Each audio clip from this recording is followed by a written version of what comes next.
Teacher അമ്മയുടെ പുതിയൊരു എപ്പിസോഡിലേക്ക് എല്ലാവർക്കും സ്വാഗതം. വീഡിയോ ആദ്യമായി കാണുന്നവരാണെങ്കിൽ സപ്പോർട്ട് ചെയ്ത് സബ്സ്ക്രൈബ് ചെയ്ത് ഹൈപ്പ് ചെയ്യാൻ മറക്കല്ലേ. അങ്ങനെ വിഷ്ണു ജാവേദിനൊപ്പം രാമേശ്വരത്ത് സരസ്വതി ടീച്ചർ കിടന്ന ഹോസ്പിറ്റലിൽ ചെന്ന് സരസ്വതി ടീച്ചർ കുറെ നാൾ അവിടെ ചികിത്സയിൽ ഉണ്ടായിരുന്നു എന്നറിഞ്ഞ് മഹേഷിനെ വിളിച്ച് കാര്യങ്ങൾ ചോദിക്കുന്നുണ്ട്. തനിക്ക് അതിനെപ്പറ്റി ഒന്നും അറിയില്ലെന്ന് പറഞ്ഞ് മഹേഷ് കൈയൊഴിയാൻ നോക്കുന്നുണ്ടെങ്കിലും സരസ്വതി ടീച്ചറെ ആരോ തടവിലാക്കിയിട്ടുണ്ടെന്നും ഇപ്പോൾ ജീവനോടുണ്ടോയെന്ന് അറിയാൻ പറ്റില്ലെന്നുമൊക്കെ വിഷ്ണു പറയണ കേട്ട് മഹേഷിനെ ആകെ സമനില തെറ്റി ഭ്രാന്ത് പിടിക്കുന്നുണ്ട്. പിന്നീട് റെസ്റ്റോറൻറ്റിലിരുന്ന് ഫുഡ് കഴിച്ചുകൊണ്ടിരിക്കുന്ന രാധയുടെയും കൂട്ടുകാരുടെയും അടുത്തേക്ക് മഹേഷ് എത്തുന്നതാണ് കാണിക്കുന്നത്. താൻ പിന്നെ കഴിച്ചോളാന്നും പറഞ്ഞ് ഭക്ഷണം കഴിച്ചുകൊണ്ടിരിക്കുന്ന രാധയെ അവൻ ഒരു കാര്യം പറയട്ടെ എന്ന് പറഞ്ഞ് വിളിക്കുമ്പോൾ ആഹാരം കഴിച്ചു കഴിഞ്ഞിട്ട് പറഞ്ഞാൽ പോരെ, അതിനിടയ്ക്ക് വിളിച്ചോണ്ട് പോണോന്ന് വീണ ചോദിക്കുമ്പോൾ മഹേഷ് അവളെ വഴക്ക് പറയുന്നുണ്ട്. രാധയപ്പോൾ അവൻ്റെ കൂടെ എണീറ്റ് പോണ കണ്ട് ഭക്ഷണം പോലും കഴിക്കാതെ ഇത്ര ചർച്ച ചെയ്യാൻ എന്ത് തല പോണ കാര്യമെന്ന് രേണുവും ചോദിക്കുന്നുണ്ടേ. ഇത് കാണുന്ന വീണയ്ക്കും കല്ലുവിനും എന്തോ സംശയങ്ങളൊക്കെ തോന്നുന്നുണ്ടേ. മഹേഷാണേൽ രാധയെ വിളിച്ച് ഒരിടത്ത് കൊണ്ടുപോയി മാറ്റി നിർത്തി കാര്യങ്ങളൊക്കെ കൈവിട്ടു പോകുമെന്നാ തോന്നുന്നത്. അമ്മ ചികിത്സയിലായിരുന്ന രാമേശ്വരത്തെ ഹോസ്പിറ്റലിൽ നിന്ന് അളിയൻ ഇപ്പോൾ എന്നെ വിളിച്ചിരുന്നു. അമ്മ 2 മാസം മുമ്പ് വരെ അവിടെ ഉണ്ടായിരുന്ന കാര്യം അളിയൻ മനസ്സിലാക്കി. ഇപ്പോൾ അമ്മ എവിടെയെന്നാ അളിയൻ്റെ അന്വേഷണം എന്നൊക്കെ മഹേഷ് പറയണ കേട്ട് ആകെ ടെൻഷനോടെ രാധ തല കറങ്ങി വീഴാൻ പോകുന്നുണ്ട്. മഹേഷാണേൽ അവളെ താങ്ങി നിർത്തിക്കൊണ്ട് കൂളായി നിൽക്കണമെന്നും അല്ലെങ്കിൽ എല്ലാവർക്കും സംശയം തോന്നുമെന്നും പറയാ. ആരോ ഇതിനിടയ്ക്ക് കളിക്കുന്നുണ്ടെന്ന് ഒരു സംശയം വിഷ്ണു അളിയൻ പറഞ്ഞിട്ടുണ്ട്. പക്ഷേ ആശുപത്രിയിൽ നിന്ന് ഇറങ്ങിയ ശേഷം അമ്മയ്ക്ക് എന്താ സംഭവിച്ചതെന്ന് അളിയൻ ഒരു പിടിയും കിട്ടിയിട്ടില്ല എന്നൊക്കെ മഹേഷ് തൻ്റെ സംശയങ്ങൾ പറയുമ്പോൾ അതിലൊന്നും മാത്ര ഉറപ്പ് പറയാൻ പറ്റില്ല. വിഷ്ണുവേട്ടനെ അറിഞ്ഞു വെച്ചാവും ഇതെല്ലാം ചോദിക്കുന്നതെന്ന് രാധയും പറയുന്നുണ്ട്. ഇനിയിപ്പോൾ നമ്മളില്ലാത്ത സമയത്ത് അളിയൻ വീട്ടിൽ കയറി ചെന്ന ആകെ കുഴയും. കാര്യങ്ങളെല്ലാം മനസ്സിലായിട്ടും നമ്മൾ ഏതുവരെ കളിക്കുമെന്നറിയാനാ അളിയൻ്റെ ശ്രമമെങ്കിലോ എന്നൊക്കെ ടെൻഷനോടെ മഹേഷ് ചോദിക്കുമ്പോൾ ആകെ കുഴഞ്ഞല്ലോ, ഒന്നും പറയാൻ പറ്റില്ലടാ, പോലീസ് ബുദ്ധിയല്ലേ എന്നൊക്കെ രാധ അവനോടായി പറയുമ്പോഴേക്കും രാധയും വീണയും കല്ലുമൊക്കെ ഇവർ തമ്മിൽ സംസാരിക്കുന്നത് ശ്രദ്ധിച്ചുകൊണ്ടിരിക്കുന്നുണ്ട്.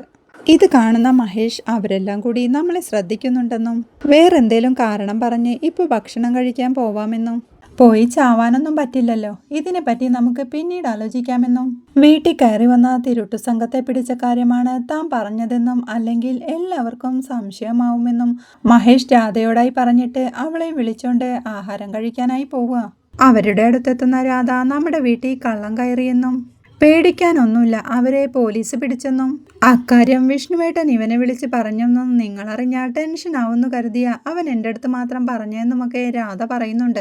ഇത് കേൾക്കുന്ന വീണയ്ക്കും കല്ലുവിനും ടീച്ചറമ്മയുടെ കാര്യമോർത്ത് ആകെ ടെൻഷൻ ആവുക. കള്ളന്മാരെ പിടിച്ചതുകൊണ്ട് ഇനി ആ കാര്യത്തിൽ ഒരു ടെൻഷനും വേണ്ടെന്ന് പറഞ്ഞ് രാധ മഹേഷിനോടായി കൈ കഴുകിയിരിക്കാനായി പറയുന്നുണ്ട്. അവിടെ വീട്ടിലാണെങ്കിൽ ടീച്ചറമ്മയും കനിയും കൂടി സോഷ്യൽ മീഡിയയിലിട്ട പോസ്റ്റിനെ കുറിച്ച് ചർച്ച ചെയ്തുകൊണ്ടിരിക്കുക. നമ്മുടെ പോസ്റ്റിനടിയിൽ കമന്റ് ഇട്ട എല്ലാവർക്കും പേഴ്സണൽ മെസ്സേജ് അയക്കാമെന്നും പോസ്റ്റ് ഒന്നുകൂടി എൻഗേജ്ഡ് ആവുമെന്നും ക്യാമ്പയിൻ വിജയമാകുമെന്നും കനി പറയുമ്പോഴേക്കും ഈ കമന്റിനും ഷെയറിനും അപ്പുറം വീടെന്ന സ്വപ്നം യാഥാർത്ഥ്യമാകണം, അപ്പോഴേ ഇത് യഥാർത്ഥ വിജയമാവൂന്ന് ചെറിയമ്മ പറയുമ്പോൾ അതിനുള്ള ആദ്യ പടിയാണിതെന്ന് കനി പറയുമ്പോഴേക്കും കേശുവും അങ്ങോട്ട് വന്നിരിക്കുന്നുണ്ട്. കനി പോസ്റ്റിന്റെ കമന്റെല്ലാം നോക്കിക്കൊണ്ട് മദൻ സാർ നേരത്തെ ഇട്ട നെഗറ്റീവ് കമന്റെല്ലാം ഡിലീറ്റ് ചെയ്തെന്നും സുനി ഇട്ട കമന്റിന് നെഗറ്റീവ് കമന്റ് ഇട്ടിരിക്കുകയാണെന്നും പറഞ്ഞ് അത് ടീച്ചറമ്മയ്ക്ക് വായിച്ചു കൊടുക്കുന്നുണ്ട്.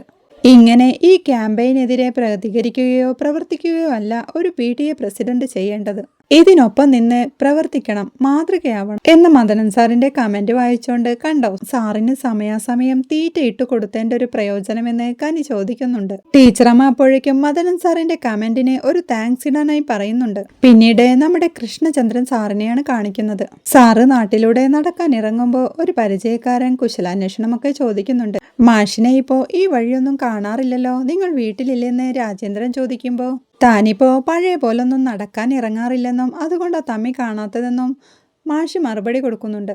അയാളോട് യാത്ര പറഞ്ഞ് സാറ് നേരെ ബ്രേക്ക്ഫാസ്റ്റ് കഴിക്കാനായി ഒരു ഹോട്ടലിലേക്ക് എത്തുന്നുണ്ട്. രാവിലത്തേത് അങ്ങോട്ട് കൊടുത്തു വിടായിരുന്നല്ലോ എന്ന് കടക്കാരൻ പറയുമ്പോൾ ഇന്നിവിടെ വന്ന് കഴിക്കാനായി തന്നെ വന്നതാ, ഇന്നെന്തോ പതിവില്ലാത്ത പോലെ നല്ല ഉത്സാഹം തോന്നിയെന്നും കുറച്ച് ദൂരം നടന്നുവെന്നുമൊക്കെ മാഷി പറയുന്നുണ്ട്. അപ്പോഴേക്കും അവിടെ ഇരുന്ന് ചായ കുടിച്ചോണ്ടിരുന്ന ഇംഗ്ലീഷ് ലിറ്ററേച്ചറിന് പഠിക്കുന്ന ഒരു പയ്യനെ കടക്കാരൻ മാഷിന് പരിചയപ്പെടുത്തി കൊടുക്കുന്നുണ്ട്. ഇപ്പോൾ ലിറ്ററേച്ചറൊക്കെ എടുത്തു പഠിക്കുന്ന കുട്ടികളെ കാണാൻ വലിയ പാടാണെന്നും എല്ലാവർക്കും പ്രൊഫഷണൽ കോഴ്സുകളാണ് വേണ്ടതെന്നുമൊക്കെ കൃഷ്ണചന്ദ്രൻ സാർ പറയുമ്പോൾ പെൻഷനായതിനു ശേഷം മാഷിനൊരു ഇംഗ്ലീഷ് ട്യൂഷൻ സെന്റർ ഉണ്ടായിരുന്നെന്നും ഈ അടുത്ത് ഒരു ആക്സിഡന്റ് പറ്റിയതിനു ശേഷം ആ ട്യൂഷൻ സെന്റർ നിർത്തിയതെന്നുമൊക്കെ കടക്കാരൻ പറയുന്നുണ്ട്. സാറിന്റെ അടുത്ത് ട്യൂഷന് വന്നിട്ടുള്ള ചേട്ടന്മാരും ചേച്ചിമാരും പറഞ്ഞ് നന്നായിട്ടറിയാം സാറ് വീണ്ടും ട്യൂഷൻ സ്റ്റാർട്ട് ചെയ്യുകയാണെങ്കിൽ തനിക്ക് ജോയിൻ ചെയ്യാൻ ആഗ്രഹമുണ്ടെന്നും അവൻ പറയുന്നുണ്ട്. ഇപ്പൊ കുറെ ഹെൽത്ത് ഇഷ്യൂസ് ഉണ്ട്. പഠിപ്പിച്ചോണ്ടിരുന്ന സമയത്ത് നല്ല എനർജി ആയിരുന്നു. ഇപ്പൊ ശരിക്കും വീക്കായിന്ന് മാഷ് പറയുമ്പോൾ മാഷ് പഴയ പോലെ ട്യൂഷനൊക്കെ തുടങ്ങണം. അന്നേരം ആരോഗ്യമൊക്കെ തിരിച്ചു വരുമെന്നും കടക്കാരൻ പറയാ. അവൻ ഏതൊക്കെ പോയംസ് ഒക്കെ പഠിക്കാനുണ്ടെന്ന് ചോദിച്ച് സാർ അതിനെക്കുറിച്ചൊക്കെ എക്സ്പ്ലെയിൻ ചെയ്യണ കണ്ട് സാർ ആ ട്യൂഷൻ സെൻറ്റർ വേഗം തന്നെ തുടങ്ങണമെന്ന് അവൻ പറയുമ്പോൾ ഞാൻ ട്രൈ ചെയ്യാമെന്ന് സാറ് പറയണ കേട്ട് അവൻ യാത്ര പറഞ്ഞു പോകുന്നുണ്ട്. പിള്ളേരോട് സംസാരിക്കുമ്പോൾ കിട്ടുന്ന ഒരു ഊർജമുണ്ട്. കുറെ നാളായി ഞാൻ അത് മിസ് ചെയ്യായിരുന്നു. ഇപ്പോൾ ഇവനോട് സംസാരിച്ചപ്പോൾ അത് കിട്ടി എന്ന് മാഷ് പറയുമ്പോൾ സാറാ ട്യൂഷൻ സെൻറ്റർ പെട്ടെന്ന് തന്നെ തുടങ്ങണമെന്ന് കടക്കാരൻ പറയാ. എല്ലാം താളം തെറ്റി കിടക്കാണെന്നും വീടിന്റെ മുറ്റും കളയും പുല്ലും നിറഞ്ഞു കിടക്കാണെന്നും അതെല്ലാം വൃത്തിയാക്കാൻ ഒരാളോട് പറഞ്ഞിട്ടും വരുന്നില്ലെന്നും മാഷ് പറയണ കേട്ട് ഹിന്ദിക്കാരാണെങ്കിൽ നാളെ രാവിലെ തന്നെ മുറ്റത്ത് ആളെത്തുമെന്ന് അയാൾ പറയുന്നുണ്ട്. മിക്കവാറും അവരെ വിളിക്കേണ്ടി വരും. തനിക്ക് ഹിന്ദി ഭാഷ വശമില്ലെന്ന് മാഷ് പറയണ കേട്ട് അവർക്ക് നന്നായി മലയാളം അറിയാമെന്ന് അവിടെ ഇരുന്ന് ചായ കുടിക്കുന്ന ഒരാൾ പറയാ. വീടിനകം കൂടി ഒന്ന് നന്നാക്കി എടുക്കണമെന്ന് മാഷ് പറയുമ്പോഴേക്കും അയാൾ ബ്രേക്ക്ഫാസ്റ്റ് കൊണ്ടുകൊടുത്തിട്ട് ഉച്ചയൂണ് വീട്ടിലേക്ക് എത്തിക്കാമെന്ന് പറയുന്നുണ്ട്. പിന്നീട് കാണിക്കുന്നത് ഒരു ഓടിട്ട ചെറിയ വീട്ടിൽ മാഷ് കിടന്ന് ഇംഗ്ലീഷ് പോയത്തെക്കുറിച്ച് ആലോചിക്കുന്നതാണ്. അതിലെ ഒരു വരി ഓർത്തുകൊണ്ട് ദുഃഖകരമായ ചിന്തകൾ പറയുന്നവയാണ് മധുരഗാനങ്ങൾ എന്ന് സ്വയം പറഞ്ഞ് ഓർത്തുകൊണ്ടിരിക്കുമ്പോഴാണ് സരസ്വതി ടീച്ചർ കോളേജിൽ പണ്ട് അവതരിപ്പിച്ച ലളിത സാറിന്റെ ചെവിയിലേക്ക് അലയടിച്ചെത്തുന്നത്. സാർ പെട്ടെന്ന് എഴുന്നേറ്റ് എന്തോ മേശയിൽ തിരയാൻ ആരംഭിക്കുമ്പോഴേക്കും വാതിക്കൽ വന്നു നിൽക്കുന്ന വീണയുടെ മുഖത്തോട് സാദൃശ്യമുള്ള പഴയ സരസ്വതി വന്നു നിൽക്കുന്നതായി തോന്നുന്നുണ്ട്. മാഷ് അപ്പോഴേക്കും സരസ്വതി ഇത് ശരിക്കും ഒരു സർപ്രൈസ് ആണല്ലോ എന്ന് പറഞ്ഞ് അവളുടെ അടുത്തേക്ക് ചെല്ലുമ്പോൾ സരസ്വതി അകത്തേക്ക് കയറി ഇതെന്താ സാർ മുറ്റമെല്ലാം കാടുകയറി വീടെല്ലാം അലങ്കോലപ്പെട്ട് കിടക്കുന്നെന്ന് ചോദിക്കുക. ജീവിതം തന്നെ അലങ്കോലമായി പോയില്ലേ, അതുകൊണ്ടാ പതുക്കെ ആരെങ്കിലുമൊക്കെ വിളിച്ച് റെഡിയാക്കി എടുക്കണം എന്ന് സാറ് പറയുമ്പോഴേക്കും സാറിനത് ഉറപ്പായും കഴിയും. ഞങ്ങളെയൊക്കെ എന്തോരം ഇൻസ്പയർ ചെയ്തിട്ടുള്ള സാറാണ്. ആ കാലം തന്നെയാ ഇപ്പോൾ എൻ്റെ മനസ്സിലും. ഇപ്പോൾ തന്നെ സരസ്വതി പാടിയ ആ ഗാനം ഞാൻ ഇപ്പോഴും കേട്ടു. സാർ ആദ്യം ആരെങ്കിലും വിളിച്ച് ഈ മുറ്റം ഒന്ന് റെഡിയാക്ക്, അപ്പോഴേക്കും മൈൻഡ് സെറ്റ് മാറുമെന്ന് സരസ്വതി പറയുമ്പോഴേക്കും ഒരു പണിക്കാരനെ വിളിക്കുന്നുണ്ട്. ആള് വരണ്ടെന്ന് മാഷ് പറയുമ്പോൾ അതൊക്കെ വരും എന്ന് പറഞ്ഞ് സാറിനെ ആശ്വസിപ്പിച്ചോണ്ട് സരസ്വതി സാറ് തിരഞ്ഞുകൊണ്ടിരുന്ന അവരുടെ മാഗസിൻ എടുത്തു കൊടുക്കുന്നുണ്ട്. ഇത് നിങ്ങളുടെ മാഗസിൻ ആയിരുന്നില്ലേ? ധ്വനി, ഗവൺമെന്റ് TTI ചെറുതൂർ 94-96 ബാച്ച്. ഇതില് സരസ്വതിയുടെ ഒരു പോയട്രി ഇല്ലായിരുന്നോ എന്ന് മാഷ് ചോദിക്കുമ്പോൾ അതെ sir, echoes of A silent mind എന്ന് സരസ്വതി പറയുമ്പോഴേക്കും നിശബ്ദ മനസ്സുകളുടെ പ്രതിധ്വനികൾ പെട്ടെന്ന് തോർത്തപ്പോഴാ താൻ തപ്പിയതെന്ന് സാർ പറയുന്നുണ്ട്.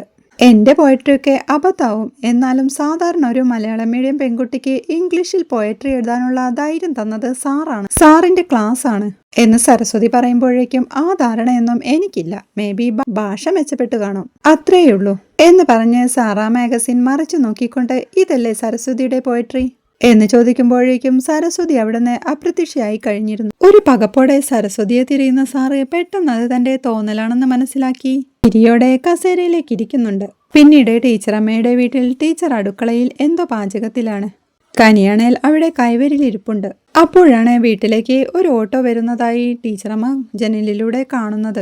അതാരാണെന്ന് പേടിയോടെ നോക്കിക്കൊണ്ടിരിക്കുന്ന ടീച്ചറമ്മ ഓട്ടോയിൽ നിറങ്ങിയ കൃഷ്ണചന്ദ്രൻ സാറിനെ കണ്ട് അമ്പരപ്പോടെ നിൽക്കുന്നുണ്ട്. സാറാണേൽ പൂട്ടിയിട്ട ഗേറ്റും പിടിച്ച് അകത്തോട്ട് നോക്കി നിൽക്കണ കണ്ട് സരസ്വതി ടീച്ചർ ഓടി തളത്തിലെത്തി അവിടെ ഇരിക്കുന്ന കനിയോടായി തന്നെ പഠിപ്പിച്ച ഒരു സാറ് തന്നെ അന്വേഷിച്ച് പുറത്തു വന്നിട്ടുണ്ടെന്നും ആരുമില്ലെന്ന് വിചാരിച്ച് സാറ് തിരിച്ചു പോവാൻ പോവുകയാണെന്നും സാറ് പുറപ്പെട്ട് പോണ മുന്നേ ചെന്നൊന്ന് സാറിനെ കാണാനും കനിയോടായി പറയുന്നുണ്ട്. ഞാൻ പോയിട്ട് എന്ത് പറയാനെന്ന് കനി ചോദിക്കുമ്പോൾ ഞാൻ ജീവനോടുണ്ടെന്ന് പറ എന്ന് ടീച്ചറമ്മ പറയണ കേട്ട് കനി ഞെട്ടലോടെ അങ്ങനെ പറഞ്ഞ പ്രശ്നമാവത്തില്ലെന്ന് ചോദിക്കുന്നുണ്ട്. ഒരു പ്രശ്നവുമില്ല, നീ വേഗം ചെല്ല്, സാർ ഇപ്പോൾ പോവും എന്ന് പറഞ്ഞ് ടീച്ചറമ്മ വെപ്രാളപ്പെടുമ്പോൾ സാറിൻ്റെ പേരെന്താന്ന് കനി ചോദിക്കുന്നുണ്ട്. കൃഷ്ണചന്ദ്രൻ, ഞങ്ങളെ TTC പഠിപ്പിച്ചതാ, വേഗം ചെല്ലെന്ന് പറഞ്ഞ് കനിയെ സാറിൻ്റെ അടുത്തേക്ക് പറഞ്ഞു വിടുന്നുണ്ട്. കനി പോയി കഴിയുമ്പോഴേക്കും ചെറിയമ്മ വീണ്ടും അടുക്കളയിലെ ജനലിനടുത്ത് വന്നെന്ന് സാറിനെ ശ്രദ്ധിച്ചുകൊണ്ട് നിൽക്കുക. ഗേറ്റ് പൂട്ടിയിട്ടിരിക്കണ കണ്ട് കൃഷ്ണചന്ദ്രൻ സാർ പോവാനായി തുടങ്ങുമ്പോഴേക്കും കനി അങ്ങോട്ട് ഓടിയെത്തുന്നുണ്ട്. കൃഷ്ണചന്ദ്രൻ സാറല്ലെന്ന് കനി ചോദിക്കുമ്പോൾ തനിക്ക് ആളെ മനസ്സിലായില്ലെന്ന് സാറ് പറയുമ്പോൾ സരസ്വതി ടീച്ചർ തന്റെ ചെറിയമ്മയാണെന്ന് കനി പരിചയപ്പെടുത്തുന്നുണ്ട്. ഗേറ്റ് പൂട്ടിക്കിടക്കണ കണ്ട് താൻ മടങ്ങാൻ പോവുകയാണെന്ന് സാറ് പറയുമ്പോൾ ഇവിടെയുള്ള എല്ലാവരും കൂടി ട്രിപ്പ് പോയേക്കുവാണെന്ന് കനി പറയുന്നുണ്ട്.